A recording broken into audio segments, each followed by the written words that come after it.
ଆଜିର ଭିଡ଼ିଓରେ ଆମେ ଆଜି ଏମିତି ରେସିପି ବନେଇବା ଯେଉଁଟାକି ସାନରୁ ବଡ଼ ସମସ୍ତଙ୍କର ପସନ୍ଦ ହେଇଯିବ। କାହିଁକି ନା ଭିଡ଼ିଓଟି ଯଦି ସମ୍ପୂର୍ଣ୍ଣ ଭାବରେ ଆପଣମାନେ ଦେଖୁଛନ୍ତି ଆରମ୍ଭରୁ ଶେଷ ପର୍ଯ୍ୟନ୍ତ କେବଳ ହେଲ୍ଦି ହିଁ ହେଲ୍ଦି, ଆଉ ସାନରୁ ବଡ଼ ସମସ୍ତେ ଖାଇବେ। କାହିଁକି ନା ଆମେ ଆକୁ ବହୁତ କମ୍ ସମୟ ଭିତରେ କମ୍ ଜିନିଷରେ ଆଉ ବହୁତ କମ୍ ତେଲ ମସଲାରେ ଆମେ ଏଠି ହେଲ୍ଦି ରେସିପି ବନେଇବା। ରୁଟି ହେଉ, ପରଟା ହେଉ, ଭାତ कि चकुली पिठा हो जो थे भी आपण मैंने बनईकरी खाइबे तरकारी टेस्ट किसी अलग। आ वीडियो लास्ट रे आपण मैंने जनईदेवे जे रेसिपीर ना कौन। ये मु पनीर नहीं छोट खंडे मोर पनीर अच्छी ता सहित गोटे गोटे चामच मु चीना और मुग को पानी रे भिजेकी रखीदे ताकू आम ग्राइंडिंग जार रे देके ताकू आम चिकन करी बाटीदबा। ता सहित मु पकई दउची गोटे कंचा लंका, छोट खंडे अदा, चीना और मुग को आम देदबा ग्राइंडिंग जार रे। ता सहित हम जो पनीर को मु रखी थी पनीर को मु छोट छोट कर पकई दउची। आ किछि नड़िया मु रखी, नड़िया टोटाली ऑप्शनल अच्छे, आपण मैंने दे पारंती न दे भी पारंती। आ नड़िया दबा द्वारा तार टेस्ट बहुत भल आसीबो। नड़िया को मु पकईकी ताकू पूरा चिकन करी बाटी दउची। मोटा मोटा करी आम बाटिबा जेहेतु आम स्टीम दबा ताकू आम मोटा मोटा करी बाटिबा।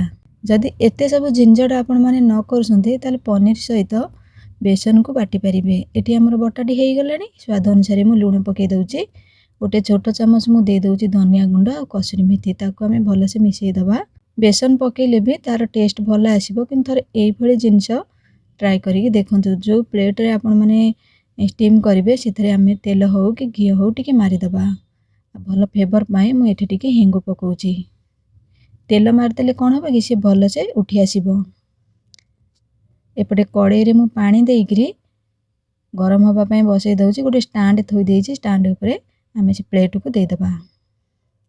15 ରୁ 20 मिनिट आम ताऊ स्टीम हेबा पई रखिबा। एठी मोर ग्रेवी पई मु रखिची चीना मोर अछि, चीना बादाम अछि 10 ରୁ 15 टी, आलमंड और काजू 4-5 टी आलमंड, 4-5 टी काजू। ता सहित मु अधा नड़िया देइकरी ताकू चिकन करिके बाटी दउची। देखंतु हमर प्लेट साइड रू से सब छाड़ी गलानी। आ भल से भी हमर स्टीम हे गलानी। ताकू आम बाहर करदबा। एपटे गोटे पैन बसईकी आलू भाजीबा। बिना आलू रे भी तरकारी भल लागिबो। आ पूरा ठंडा हैला परे ताकू कट करिवे, काहेकि ना जदी बहुत नरम अछि जदी गरम थाइकरी कट करिवे तले टेढ़ा मेढ़ा कट हे जिवो, साइज हबनी। देखंतु केते नरम अछि हमर। एमती ताकू तरकारी करि पारंती स्टीम करिकरी, किंतु टिके जदी आम ताकू भाजी दबा ताले तार टेस्ट आहुरी बढ़ी जिवो। आलूटा हमर एपटे भाजी हे गलानी। ताकू आम सेई बळका तेल रे आम टिके टिके ताकू भाजी दबा। कम तेल रे देखंतु हे जिवो। सबु बेले आपण माने रेसिपी बनेला बेले कम तेल मसला रे रेसिपी बनेबा को चेष्टा करंतु। अधिक तेल मसला आदौ भी व्यवहार करंतुनी। देखंतु एटा भी भाजी हे गला, आम ताकू बाहर कर दबा। सब मसला मसली हमर रेडी हो जाइए। आ बादाम भी हमर ग्रेवी हमर बनै देइछे। बाकी आम टिके तेल देइकरी जीरा फुटेइकरी आम प्याज पकेबा। प्याज को मु पूरा चॉप कर देइछे। कम समय भितर प्याज भाजी हबा पई मु एतरे तरकारी को लक्ष्य करी एका संगे लूण पकई दउची। प्याज भाजी हे गलानी। पूरा आधा चामच मु एथरे दे दउछे अदा रसुण छेचा। देखंतु मु केते कम मसला मु एतरे व्यवहार करूची। तापरे एटी मु गोटे टमाटो पकई दउची। टमाटो को अल्प समय पई आमे भाजीबा। भाजी के जेहेतु आमे कम तेल एतरे यूज करूचे मसलाटा बेसी हमर जारी हे जाउची। ताको टिके पानी दबा। पानी दे दे मसलाटा भाजिले आहुरी भल से भाजी हे जिवो। आ आमे जो बादाम रो ग्रेवीटा रखितले बादाम नड़िया एई समय आमे ताको दे दबा। ताको भल से कसेइबा, पूरा भल से कसेइबा। तार कलर चेंज हे जिवो जेमती। ते पाखापाखि 10-15 मिनिट लागिला कसेइबा पई। एपटे भल से मोर मसला कसेइ हे गलानी। आ एतरे आमे किछि बेसिंग मसला पकेइबा। टिके मु पानी दे दउची। एतरे मोर गुंड मसला रे मोर अछि लंका गुंड, हळदी गुंड, जीरा गुंड, धनिया गुंड, आधा चामची गरम मसला। बस एतिकी मसला आमे ताको भल से कसेइ दबा आउ टिके। तापरे आमे पकेइबा आलू।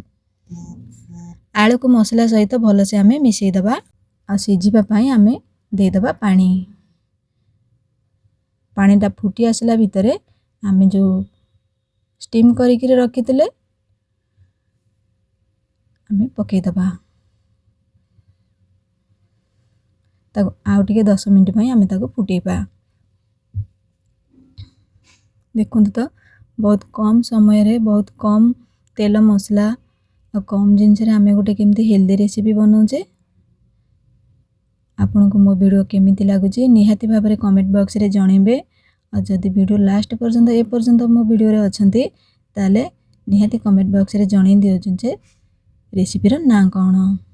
ମୁଁ ତ ରେସିପିର ନାଁ ଏଥିରେ ବିଲକୁଲ ବି କହିନି, କାହିଁକି ନା ମୁଁ ଆପଣମାନଙ୍କ ଠାରୁ ଶୁଣିବାକୁ ଚାହୁଁଛି। ଦେଖନ୍ତୁ ଆମର କେତେ ନରମ ହେଇଛି ଆଉ କେତେ ସୁନ୍ଦର ବି ଦେଖାଯାଉଛି, ଆଦୌ ବି ଫିଟିନି, ଗୋଟି ଗୋଟି ହେଇକି ଅଛି।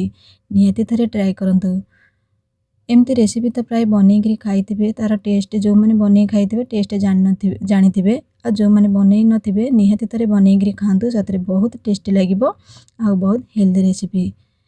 ଆଜିର ରେସିପି ଏତିକି, ରହୁଛି, ନମସ୍କାର।